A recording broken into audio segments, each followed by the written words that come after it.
Shedeur Sanders has officially refused to play against the Bengals. Not benched, not questionable, refused. And not because of an injury or a contract holdout, or anything remotely expected in the circus that is the NFL. Nope. This one is personal.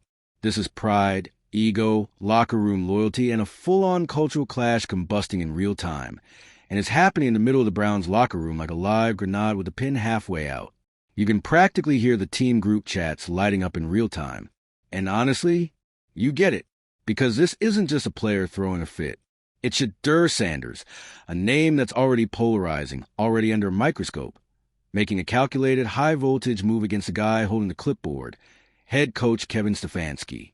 So, how did we get here? Let's rewind the tape. If you're into the real story and all the messy twists they don't show on highlight reels, go ahead and subscribe. And if you're sticking around to see how this Browns QB chaos plays out, you should definitely be subscribed. Shedeur Sanders was never going to be just another rookie quarterback. The minute his name was on the draft board, the hype machine revved up like a Harley on steroids. We're talking Dion's kid, nil millionaire, Instagram savvy, swagger for days. You weren't just drafting a player. You were drafting a brand, a walking headline, a potential franchise face whether you were ready or not. And the Browns? Oh, they were not ready. From the beginning, you could sense the tension. Stefanski, a methodical, low-key coach who runs his team like a Fortune 500 spreadsheet, was never going to vibe with Shedeur's public-facing, firebrand energy, where Shedeur moves like he's got a camera crew following him. Stefanski prefers press conferences that feel like tax audits. Oil meet water. Still, things were tolerable at first. The Browns gave Shedeur the keys. Sort of, but not really. Behind the scenes, insiders whispered that Stefanski wasn't sold, that he liked Dylan Gabriel's coachability, that he wasn't a fan of Sanders' attitude. Needs to earn it, they said. Too flashy. The kind of veiled code words that always seem to surround young, outspoken black quarterbacks. And Shedeur? He saw it. He felt it. He heard the second-string reps stacking up during practice, the offhand comments about protecting the football, the locker room grumblings that maybe, just maybe, Gabriel ran the offense more smoothly. And like clockwork, the media started stoking the fire. Was Shedeur too Hollywood? To me first. Should he sit a year? He kept it quiet until he didn't. According to reports, everything detonated during a tense, closed-door team meeting. Stefanski lit into the offense. Nothing new, but this time he zeroed in on Shedeur hard. We're talking public dressing down, aggressive tone, and allegedly a few comments that felt less like coaching and more like condescension. And Shedeur? He didn't flinch. He listened. He stood up. He took off his helmet, stared down Stefanski with the kind of locked-in intensity that could stop traffic, and walked off the field. No words, no shouting, just a message written in body language, so loud it echoed off the walls of Berea. And that was the spark. From there, the whole building started smoldering. Whispers of tension turned into full-on leaks. Players split into factions. Veterans loyal to Stefanski's system urged patience. But the younger guys, especially those on offense, they backed Shedeur. They saw the talent, the fire, the leadership, and they didn't like watching him get publicly dismantled by a coach they felt had already made up his mind. And now, Shedeur's made his. He's out for the Bengals game. Voluntarily. A self-imposed protest. No cryptic tweets. No PR statement. Just a move that screams, "You don't respect me? Then watch how this team functions without me." And let's be real. The Browns aren't functioning with him right now, either. This isn't just a quarterback refusing to play. It's the Browns crumbling in real time. The timing? Catastrophic. The Bengals are circling like sharks. They smell blood in Lake Erie.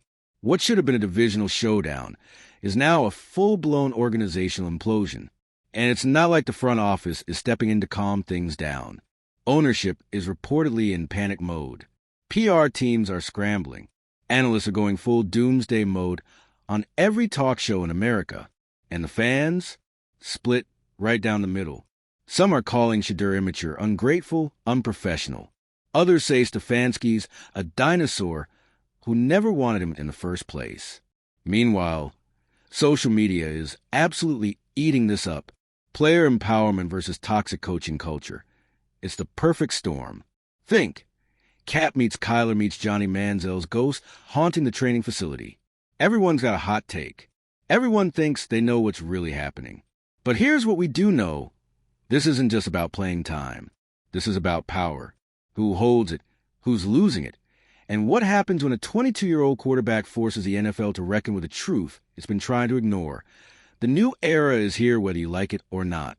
Because this is bigger than Cleveland. This is the NFL staring down its next cultural shift, just like the NBA did when player mobility became the norm, just like college football did when Neil flipped recruiting on its head. Shedeur's refusal to play is more than petty drama.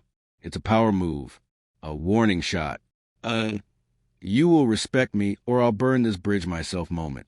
And honestly, he's not bluffing. Now, let's talk consequences. There are a few ways this could go. Option 1, Stefanski gets canned. The Browns pull the emergency cord, back their golden boy, and pray it doesn't set fire to the rest of the locker room. High risk, high reward. Option 2, Shedeur gets benched, or worse, traded.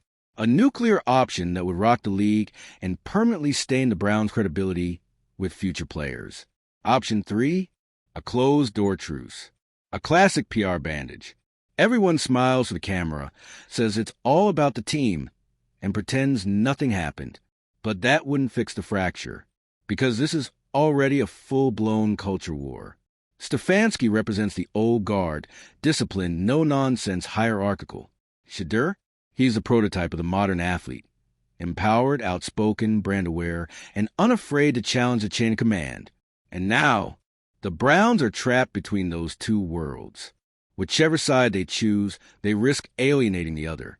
Meanwhile, the Bengals are over there sipping tea and practicing trick plays. They know this game isn't just about points anymore. It's about Cleveland's identity and whether the House of Cards can survive another gust of wind. And let's be honest, it probably can't. Because the Browns aren't just facing the Bengals. They're facing themselves, their leadership, their values, their future. And all of that is currently hanging by a thread frayed by miscommunication, ego, and one very public walkout. We've seen meltdowns before. But this is a Shakespearean implosion. A Greek tragedy wrapped in cleats and endorsements. And you, dear viewer, are front row for every second of it. So now we wait. Will Stefanski survive the week? Will Shedeur hold the line? Will the Browns spin this as a learning experience? Or will someone finally call it what it is? A franchise on the verge of collapse because they try to mix oil and fire and hope for harmony? Whatever happens, one thing's for sure, this isn't the last we're hearing from Shedeur Sanders. Whether he plays another down for Cleveland or walks straight into a different locker room next season, he's not fading quietly. He's loud. He's unbothered. And he's made it very clear. Respect is not optional. The Browns just learned that the hard way. And hey, if this whole NFL thing doesn't work out, Shedeur might just win an award for most dramatic plot twist in a regular season game that hasn't even happened yet. Congrats, kid. Let us know in the comments. Whose side are you on, Shedeur's, Stefanski's, or team burn all down and start over? And don't forget to subscribe for more meltdowns, messes, and million-dollar mistakes. Because if there's one thing the NFL guarantees, it's drama you cannot script. The Browns are smoldering. Shedeur Sanders is standing his ground, and the Bengals are prepping for a divisional game that might as well be a live episode of Hard Knocks, Implosion Edition. But let's not pretend this is just a rookie throwing a tantrum or a coach being too rigid. This is about control. This is about identity. This is about a franchise that spent the better part of 2 decades stumbling through every possible version of self-destruction, now somehow finding another way to top itself. And Shedeur? He's not just part of the fire. He's the flare gun. Because if you've been paying attention to this kid's journey, none of this should surprise you. He's been groomed in the spotlight, shaped by Dion's larger-than-life legacy, and told from day one, don't play their game. Make them play yours. So when Stefanski started tightening the leash, questioning his leadership, subbing him out for practice reps, you could see the storm building. This wasn't a snap decision. This was a slow, smoldering rebellion. And let's just say, it's not a rebellion without casualties. Let's talk about that locker room, which, according to whispers, now feels more like a divided house than a unified squad. You've got the veterans, guys who've been to the trenches, the 6 to 10 seasons, the rotating quarterback carousel, backing Stefanski. Not because they necessarily think he's right, but because they crave stability. They don't want to burn down the system again just because a rookie's upset. But then you've got the younger core. Wide receivers who see Shedeur as their guy. Offensive linemen who think he's the best shot they have at winning. And they're not staying quiet. The vibe in the building? Tense. Passive-aggressive. Like someone brought politics to Thanksgiving dinner, and now nobody's making eye contact over the mashed potatoes. You can feel it. The silence between teammates stretching longer. The whispers behind closed doors. The tension in the air so thick you could cut it with a chin strap. And Shedeur? He's out here playing the long game. The Bengals game is less than a week away, and his refusal to play isn't just a one-off statement. It's a challenge. A challenge to Stefanski. A challenge to management. A challenge to every veteran on that team who's riding the fall-in-line wave. Because what he's saying is, this is my team now, whether you like it or not. And let's be honest, the Browns made it that way. They drafted him. They sold his jersey. They leaned into the clout, the cameras, the media hype, the Deion Sanders interviews. They wanted the brand, but not the baggage, not the attitude, not the audacity of a player who would rather walk than be minimized. Well, guess what? That's the whole package. And now, the front office is in a panic spiral. No official statement. No press conference. Just monitoring the situation, which is basically NFL code for please let this blow over before our ticket sales plummet. But the thing is, this won't blow over. You don't come back from this kind of fracture with a couple of apology tweets and a photo op handshake at midfield, because this isn't just Shedeur versus Stefanski anymore. This is generation shift. The tectonic plates of player-coach dynamics are grinding against each other, and Cleveland just happens to be sitting on the fault line. Let's play out the possibilities, shall we? Scenario 1, the Browns cave. They call a closed-door meeting. Stefanski walks back his criticism. They craft a joint statement about mutual respect and shared goals. And Shedeur suits up for week 2 like nothing ever happened. Problem solved, right? Wrong. Because in doing that, the Browns are telling the entire locker room, this guy runs the show now. That's a dangerous message. You don't just hand the keys to a rookie, no matter how talented, and expect everyone else to fall in line. Especially not in a locker room full of guys grinding for every snap, every paycheck, every contract extension. Scenario 2, they dig in. Stefanski benches Shedeur indefinitely. Dillon Gabriel starts against the Bengals. The front office spins it as discipline and culture setting. But here's the problem. If Gabriel loses that game, and he might, given the Bengals are loaded and very aware of the chaos happening across the field, then the fan base turns. The media turns. And Shedeur becomes a martyr. The savior that could have been. And once that narrative starts, good luck stopping it. Scenario 3, the nuclear option. Trade. You heard that right. The Browns send Shedeur packing to a team that wants him, a team that sees the upside, the brand, the spark. Maybe it's Vegas. Maybe it's Atlanta. Somewhere that doesn't just tolerate big personalities, but builds around them. And Cleveland? Well, they get few picks, a PR nightmare, and a fresh round of what the hell are we doing from every major analyst in the country. Honestly, no matter which way they go, someone's losing big. But the most poetic version of this? Oh, that would be Shedeur going full Shakespeare. Sitting out the Bengals game, watching the Browns collapse without him, and returning after they beg him back. That's the kind of arc you'd expect from a prestige cable drama. The kid who wouldn't bow. And you can bet Shedeur knows the stakes. He's not flinching, not posting cryptic Instagram stories, not leaking to the press. Just waiting, knowing the longer this drags on, the more pressure builds, not on him, but on Stefanski, on the GM, on ownership, because all Shedeur has to do is keep quiet and let the dysfunction speak for itself. That's not ego. That's strategy. And can we talk about how rare that is? Most rookies fold under pressure. They play nice. They say yes, sir, to bad coaching. But Shedeur, he's writing his own playbook in real time, for better or worse. Now zoom out. Look at the league. Because this isn't happening in a vacuum. Front offices are watching this unfold like hawks. Other young players, they're watching too. This isn't just about the Browns anymore. It's about what happens when a rookie says no, when a player uses his platform to say, respect isn't earned, it's mutual. And the NFL, they're terrified. They know this could be the start of a trend. The new generation of players doesn't want to wait 3 years behind a clipboard. They've been stars since high school. They've built brands, followings. They don't want to be developed. They want to lead. Now, Shedeur is just the first to make that uncomfortable truth impossible to ignore. And if he wins, if the Browns fold, if Stefanski is out and Shedeur takes over the team, every young QB with a chip on their shoulder is going to remember that. But if Shedeur loses, if he gets benched, traded, or publicly humiliated, the old guard gets their victory lap. See, they'll say, this is what happens when players get too much power. And the cycle continues. But regardless of what happens next, one thing is certain. This moment is bigger than football. It's about culture, about shifting power, about the kind of player who's no longer content to be molded into a system guy when he knows he is the system. And the Browns? Well, they wanted star power. Congratulations. You got it. Shedeur Sanders sits, calm as ever in this hurricane he low-key started. Everyone else in Cleveland is scrambling to figure out what the hell just happened to their season. And if you're the Cleveland Browns right now, you're realizing just how fast things can unravel.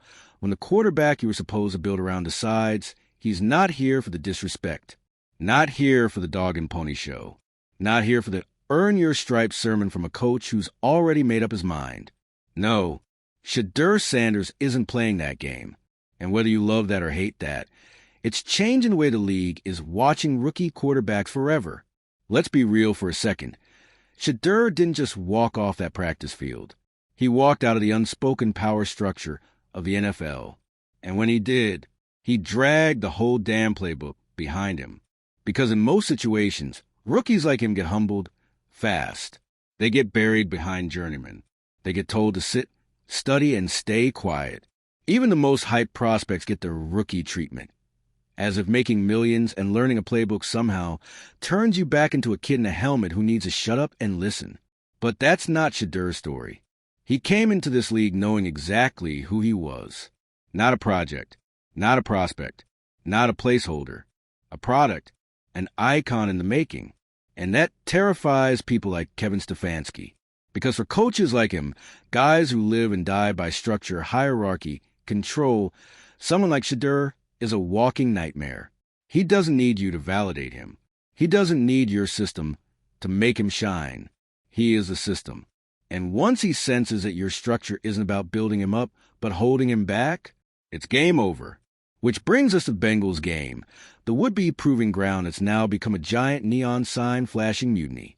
Shedeur's out, Dylan Gabriel's in. And while the coaching staff is trying to put on a brave face, you can practically see the panic sweat forming. Because this game is no longer about football. It's about leverage, about optics, about who gets to define the narrative going forward. If Gabriel lights it up, Stefanski breathes a little easier. The front office can sell the team-first culture thing. And maybe they can spin this into a moment of accountability. But if he bombs, if the Bengals drag Cleveland all over the field, oh no, then the Shedeur truthers are going to be louder than ever. The fans will demand answers. The media will eat Stefanski alive. And the locker room, that fragile little ecosystem will fully collapse into open rebellion. Because make no mistake, there are players in that building who are already choosing sides. You think a stunt like this goes down without some people clapping behind closed doors? Please. Half that locker room has been frustrated for months. Some think Stefanski's offense is stale. Others feel like talent is being misused, voices ignored, individuality smothered. And then here comes Shedeur, marching right into the storm and saying what they're all thinking. You're not going to disrespect me and get away with it. That kind of defiance, that doesn't just spark controversy. It sparks loyalty, especially when it's aimed at a coach whose approval ratings weren't exactly sky-high to begin with. Now, let's talk about why this hit such a nerve. Because this isn't just a sports story. It's a generational collision. Stefanski's approach is classic old-school football. Structure, discipline, command, and control. Players are pieces in a machine, and you earn your voice by sacrificing yourself to the system. But Shedeur, he's from a new world. He grew up in a football dynasty, yes, but also in a media dynasty. He understands the power of the camera, the brand, the moment, and he knows something a lot of these old-school guys are terrified to admit. The player is the product now. The player is the draw. It's not about the team. It's about the face of the franchise. And right now, that face just put on shades and walked out of the building like it was the last scene of a Scorsese movie. That's not just disrespectful to the coach. That's a full-on rejection of the culture. And now, every franchise with a young QB is watching with binoculars. Because if Cleveland fires Stefanski and ride with Shedeur, the message is clear: adapt or die. And if they don't, if they exile Shedeur and send him packing, they better pray he doesn't turn into a star somewhere else. Because imagine this. Shedeur gets traded, goes to a team with a coach that gets it. He starts winning games, running wild, building chemistry, commanding the huddle, posting 300-yard games, and doing all with that Deion swagger. Clean arm sleeve, post-game shades, viral sound bites. Suddenly the Browns are the punchline. Again, another talent mishandled. Another star let go. Another jersey retired in bitterness. And that's the real horror story here. Cleveland doesn't have the goodwill to eat another PR disaster like this. The fans are exhausted. The team has been spinning its tires in mediocrity for years. The quarterback carousel has left everyone dizzy. And now they're staring down the barrel of either backing a coach who's clearly lost his grip or siding with a rookie who just held the organization hostage. You can't spin that into a win. You just pray you survive the fallout. And let's not ignore the elephant in the locker room. This could have been avoided. All of it. If Stefanski had just handled that team meeting with a shred of emotional intelligence, if he had pulled Shedeur aside instead of calling him out publicly, if he had managed a rookie's ego with even an ounce of finesse, we wouldn't be here. But instead, he chose to flex. He chose control over connection. And now, that control is slipping right through his clipboard-covered fingers. There's a quote from The Godfather. Yeah, we're going there. Never hate your enemies. It clouds your judgment. Well, Stefanski didn't hate Shedeur, but he underestimated him. And that's worse, because now that kid is playing chess in a room full of checkers. And you, watching from the sidelines, you can see it so clearly. You can see the storm coming. You can see that no matter who wins this round, the battle's already changed the landscape. The old rules? Gone. The playbook for handling star rookies? Outdated. The power dynamics between coaches and players? Flipped like a bad trick play. And somewhere in the eye of all this madness, Shedeur Sanders is waiting. Still silent. Still sitting. Still winning. So what happens next? Your guess is as good as anyone's. Maybe the Browns pull it together. Maybe Shedeur makes a surprise return and leads a comeback of the season. Or maybe, just maybe, we're watching the beginning of an entirely new era. One where players don't just play the game. They run it. And in that world, Shedeur isn't the problem. He's the blueprint. Let us know what side of history you're on in the comments. And if the saga gave you chills, confusion, or a sudden craving for chaos, hit that subscribe button. Because in the NFL, the drama is always just warming up.